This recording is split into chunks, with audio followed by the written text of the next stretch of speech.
I will say that I've gotten more positive reaction for the title of this book than any other book. The title is Dead Lawyers Tell No Tales. And most people would just say, can't you just stop the title after Dead Lawyers and cut it off right there? But it's a book about a young man. It's a book about redemption and a book about loyalty.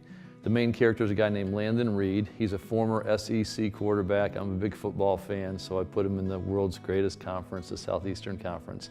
But unfortunately, he was involved in a point shaving scandal.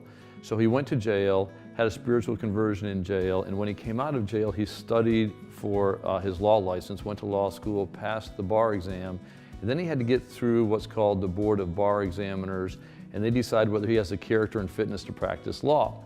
So they allow this young man to practice law. He goes to work at a firm called McNaughton and Clay, and when he gets to work at this firm under his mentor, a guy named Harry McNaughton, Landon finds out that somebody's got a vendetta against the firm, and lawyers in the firm start dying one by one. He has a wife and a daughter, and they want him to leave the firm so he'll be safe, but he feels like this is his chance to prove himself, to prove his loyalty, so he stays at the firm trying to just stay alive long enough to figure out why does somebody want all the lawyers in this firm dead. And that's the premise of my next novel, Redemption, Loyalty, and Dead Lawyers Tell No Tales.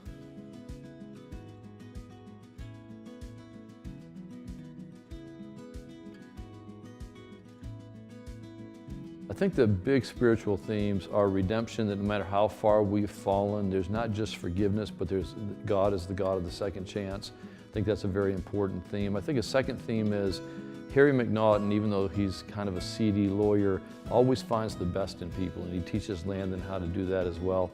But I think the third thing is this issue of loyalty. And sometimes loyalty, too much loyalty, can be a bad thing because it blinds you to other people. But in today's society, with the way companies work and even law firms sometimes, there's not much loyalty anymore. People are always leaving where they're at now for the next best opportunity. And so part of it is this idea that Landon stays with those who've given him a chance and really puts his life on the line for them. So, you know, one of the greatest human qualities I think that there is the idea that we will self-sacrifice for the benefit of somebody else and not take any credit for it. And that's one of the themes that weaves through the book with Landon and one of his former teammates who went on to play, Billy Thurston, a guy who went on to play center for the Green Bay Packers. So we see this great kind of camaraderie between those two guys.